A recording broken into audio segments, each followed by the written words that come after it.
দেশের বিভিন্ন প্রান্ত থেকে যুক্ত হওয়া প্রিয় শিক্ষার্থীরা, তোমাদের সবাইকে স্বাগত জানাচ্ছি। আমি আব্দুল কাইয়ুম, সহকারী শিক্ষক, বাংলা, কালীগঞ্জ রাজা রাজেন্দ্র নারায়ণ পাইলট সরকারি উচ্চ বিদ্যালয়, গাজীপুর। আজ আমি নবম শ্রেণীর বাংলা সাহিত্য বইয়ের একটি কবিতা নিয়ে আলোচনা করব। আলোচনায় যাওয়ার আগে চলো আমরা একটি অডিও শুনি। রক্ত যখন দিয়েছি, রক্ত আরো দেব, এই দেশের মানুষকে মুক্ত করে ছাড়বো ইনশাআল্লাহ। এবারে সংগ্রাম আমাদের মুক্তির সংগ্রাম, এবারে সংগ্রাম স্বাধীনতার সংগ্রাম। জয় বাংলা। আমরা সবাই এই ভাষণটির সঙ্গে খুবই পরিচিত, আর এই ভাষণটি নিয়ে বাংলাদেশের বিখ্যাত কবি নির্মলেন্দু গুণ একটি চমৎকার কবিতা লিখেছেন, যা আমাদের বাংলা সাহিত্য বইয়ের পাঠ্যসূচিভুক্ত। তোমরা নিশ্চয়ই বুঝতে পারছ আমি কোন কবিতার কথা বলছি। হ্যাঁ, আজ আমরা যে কবিতাটি নিয়ে আলোচনা করব তার নাম স্বাধীনতা। এ শব্দটি কিভাবে আমাদের হলো। প্রিয় শিক্ষার্থীরা, এই কবিতাটি পাঠের ফলে তোমরা বঙ্গবন্ধুর ৭ মার্চের ঐতিহাসিক সেই ভাষণের গুরুত্ব ব্যাখ্যা করতে পারবে।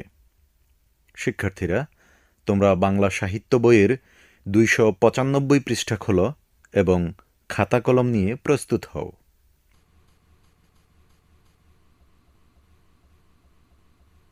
স্নেহের শিক্ষার্থীরা, মূল পাঠে যাওয়ার আগে আমরা কবি পরিচিতি সংক্ষেপে জেনে নেব। কবি নির্মলেন্দু গুণ ১৯৪৫ সালে নেত্রকোনা জেলার কাশবন গ্রামে জন্মগ্রহণ করেন। পেশায় তিনি একজন সাংবাদিক। ৬০-এর দশক থেকে শুরু করে বর্তমান কাল পর্যন্ত তিনি তার সাহিত্য চর্চা অব্যাহত রেখেছেন। সাহিত্যে অবদানের জন্য তিনি বাংলা একাডেমি পুরস্কার, ২১শে পদক ও স্বাধীনতা পদক সহ অসংখ্য পুরস্কার ও সম্মাননায় ভূষিত হন। তার উল্লেখযোগ্য কাব্য হল বাংলার মাটি বাংলার জল, চাষাভূষার কাব্য, না প্রেমিক না বিপ্লবী, প্রেমাংশুর রক্ত চাই ইত্যাদি। ১৯৭১ সালে ২৬ মার্চ আমাদের মহান মুক্তিযুদ্ধ শুরু হওয়ার আগে, অর্থাৎ অসহযোগ আন্দোলনের সময় বাংলার মানুষের অবিসংবাদিত নেতা, সর্বকালের সর্বশ্রেষ্ঠ বাঙালি, জাতির পিতা বঙ্গবন্ধু শেখ মুজিবুর রহমান ৭ মার্চ ঢাকার তৎকালীন রমনার রেসকোর্স ময়দানে লক্ষ লক্ষ জনতার সামনে ঐতিহাসিক ভাষণ প্রদান করেন। রেসকোর্স ময়দানের বর্তমান নাম সোহরাওয়ার্দী উদ্যান। সেদিনের ওই ভাষণে পাকিস্তানি স্বৈরশাসনের নিগড় থেকে বাঙালি জাতির মুক্তি ও স্বাধীনতা সংগ্রামের ডাক দেন বঙ্গবন্ধু। শিক্ষার্থী বন্ধুরা, তাহলে চলো আমরা এখন মূল কবিতার চুম্বক অংশ আবৃত্তি করি। একটি কবিতা লেখা হবে, তার জন্য অপেক্ষার উত্তেজনা নিয়ে লক্ষ লক্ষ উন্মত্ত অধীর ব্যাকুল বিদ্রোহী শ্রোতা বসে আছে ভোর থেকে জনসমুদ্রের উদ্যান সৈকতে। কখন আসবে কবি? এই শিশু পার্ক সেদিন ছিল না, এই বৃক্ষে ফুলে শোভিত উদ্যান সেদিন ছিল না, এই তন্দ্রাচ্ছন্ন বিবর্ণ বিকেল সেদিন ছিল না। তাহলে কেমন ছিল শিশু পার্কে, বেঞ্চে, বৃক্ষে, ফুলের বাগানে ঢেকে দেয়া এই ঢাকার হৃদয় মাঠখানি? জানি সেদিনের সব স্মৃতি মুছে দিতে হয়েছে উদ্যত কালো হাত। তাই দেখি কবিহীন এই বিমুখ প্রান্তরে আজ কবির বিরুদ্ধে কবি, মাঠের বিরুদ্ধে মাঠ, বিকেলের বিরুদ্ধে বিকেল, উদ্যানের বিরুদ্ধে উদ্যান, মার্চের বিরুদ্ধে মার্চ। শত বছরের শত সংগ্রাম শেষে রবীন্দ্রনাথের মতো দৃপ্ত পায়ে হেঁটে অতপর কবি এসে জনতার মঞ্চে দাঁড়ালেন। তখন পলকে দারুণ ঝলকে তরিতে উঠিল জল, হৃদয়ে লাগিল দোলা, জনসমুদ্রে জাগিল জোয়ার, সকল দুয়ার খোলা, কে রুধে তাহার বজ্র কণ্ঠবাণী? গণসূর্যের মঞ্চ কাঁপিয়ে কবি শোনালেন তার অমর কবিতাখানি। এবারের সংগ্রাম আমাদের মুক্তির সংগ্রাম, এবারের সংগ্রাম স্বাধীনতার সংগ্রাম।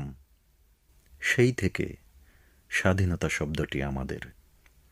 প্রিয় শিক্ষার্থীরা, কবিতায় ব্যবহৃত স্বাধীনতা শব্দটি খুবই তাৎপর্যময়। এ শব্দটি আমাদের সংগ্রাম ও মুক্তির সঙ্গে জড়িত, আর আমাদের এ স্বাধীনতা একদিনে অর্জিত হয়নি। ইতিহাসের বহু অধ্যায় পার হয়ে ধারাবাহিক সংগ্রাম, ত্যাগ ও লক্ষ লক্ষ প্রাণের বিনিময়ে এ স্বাধীনতা অর্জিত হয়েছে। স্নেহের শিক্ষার্থীরা, চলো এখন আমরা এ কবিতার কিছু গুরুত্বপূর্ণ লাইনের ব্যাখ্যা জেনে নেই। একটি কবিতা লেখা হবে, তার জন্য অপেক্ষার উত্তেজনা নিয়ে লক্ষ লক্ষ উন্মত্ত অধীর ব্যাকুল বিদ্রোহী শ্রোতা বসে আছে ভোর থেকে জনসমুদ্রের উদ্যান সৈকতে। এখানে কবিতা বলতে নির্মলেন্দু গুণ বঙ্গবন্ধুর ৭ মার্চের ঐতিহাসিক ভাষণকে বুঝিয়েছেন। আর রমনার রেসকোর্স ময়দানের সেদিনের সেই ভাষণ শুনতে আসা লক্ষ লক্ষ জনতাকে জনসমুদ্রের সাথে তুলনা করেছেন। কখন আসবে কবি? নির্মলেন্দু গুণ এখানে কবি বলতে বঙ্গবন্ধু শেখ মুজিবুর রহমানকে বুঝিয়েছেন। কারণ বঙ্গবন্ধুর সেদিনের ভাষণটি যদি আমরা খুব মনোযোগ দিয়ে শুনি, তাহলে ভাষণের মধ্যে আমরা কবিতার ছন্দ ও তাল দেখতে পাব।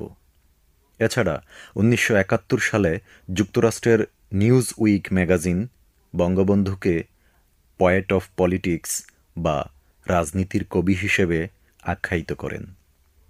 এই শিশু পার্ক সেদিন ছিল না, এই বৃক্ষে ফুলে শোভিত উদ্যান সেদিন ছিল না। শিক্ষার্থীরা, বর্তমানে সোহরাওয়ার্দী উদ্যানের সেদিনের রেসকোর্স ময়দানের উত্তর প্রান্তে একটি শিশু পার্ক রয়েছে। এই শিশু পার্কের স্থানেই সেদিনের ভাষণের মঞ্চ তৈরি করা হয়েছিল। কবি উপরের পংক্তির মাধ্যমে বলতে চেয়েছেন যে বঙ্গবন্ধুর ভাষণের সেই স্মৃতিময় স্থানটিকে সুকৌশলে মুছে দিতেই এই শিশু পার্ক তৈরি করা হয়। কবির বিরুদ্ধে কবি, মাঠের বিরুদ্ধে মাঠ, বিকেলের বিরুদ্ধে বিকেল, উদ্যানের বিরুদ্ধে উদ্যান, মার্চের বিরুদ্ধে মার্চ। এসব পংক্তিগুলোর মাধ্যমে কবি বোঝাতে চেয়েছেন বঙ্গবন্ধুকে নির্মমভাবে হত্যার পর এদেশে অশুভ শক্তির যে উত্থান ঘটেছিল, তাতে যেন সব ইতিবাচক ভাবনা, সৌন্দর্য ও কল্যাণকে সমাহিত করার চেষ্টা চলেছিল। সেদিন এই উদ্যানের রূপ ছিল ভিন্নতর, না পার্ক, না ফুলের বাগান, এসবের কিছুই ছিল না। শুধু একখণ্ড অখণ্ড আকাশ যেরকম, সেরকম দিগন্ত প্লাবিত শুধু মাঠ ছিল দুর্বাদলে ঢাকা, সবুজে সবুজময়। আমাদের স্বাধীনতা প্রিয় প্রাণের সবুজ এসে মিশেছিল এই দুধু মাঠের সবুজে। প্রিয় শিক্ষার্থীরা, উপরের পংক্তিগুলোর মাধ্যমে কবি বুঝাতে চেয়েছেন সেদিন এখানে কোনো পার্ক, ফুলের বাগান এসব কিছুই ছিল না। শুধু আকাশের মতো দিগন্ত প্লাবিত একটা খোলা মাঠ ছিল। সবুজ দুর্বা ঘাসে ঢাকা মাঠটি ছিল সবুজে সবুজময়। সেদিন এখানে আমাদের প্রিয় বাংলাদেশের সবুজ আর এদেশের মানুষের প্রাণের সবুজ মিলেমিশে একাকার হয়েছিল। কপালে কবজিতে লাল শালু বেঁধে এই মাঠে ছুটে এসেছিল কারখানা থেকে লোহার শ্রমিক, লাঙল জোয়াল কাঁধে এসেছিল ঝাঁক বেঁধে উলঙ্গ কৃষক।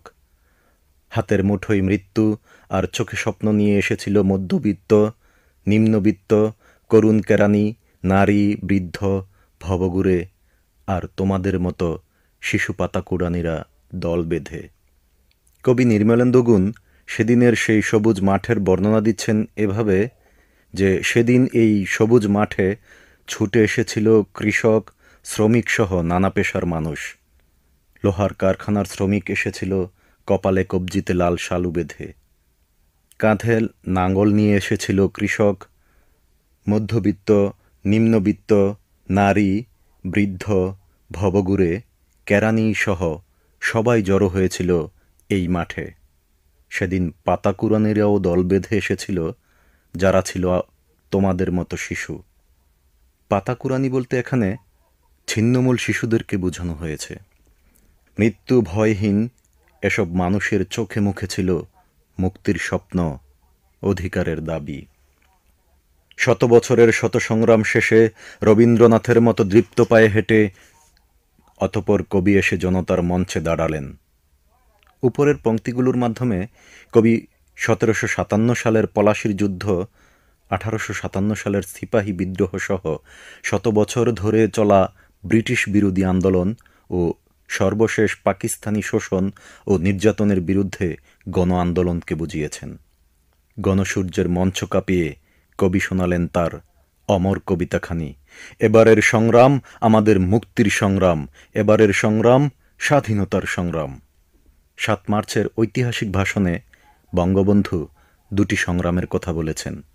একটি হলো মুক্তির সংগ্রাম আর অন্যটি হলো স্বাধীনতার সংগ্রাম। মুক্তির সংগ্রাম বলতে সব ধরনের বৈষম্য, শোষণ, নির্যাতন থেকে মুক্তির সংগ্রাম বা আন্দোলনকে বুঝিয়েছেন, যেমন অর্থনৈতিক মুক্তি, রাজনৈতিক মুক্তি, সাংস্কৃতিক মুক্তি, সামাজিক মুক্তি ইত্যাদি। আর স্বাধীনতার সংগ্রাম বলতে পরাধীনতার শৃঙ্খল থেকে মুক্তিকে বুঝিয়েছেন। স্নেহের শিক্ষার্থীরা, আমরা আমাদের আজকের পাঠের শেষ পর্যায়ে চলে এসেছি।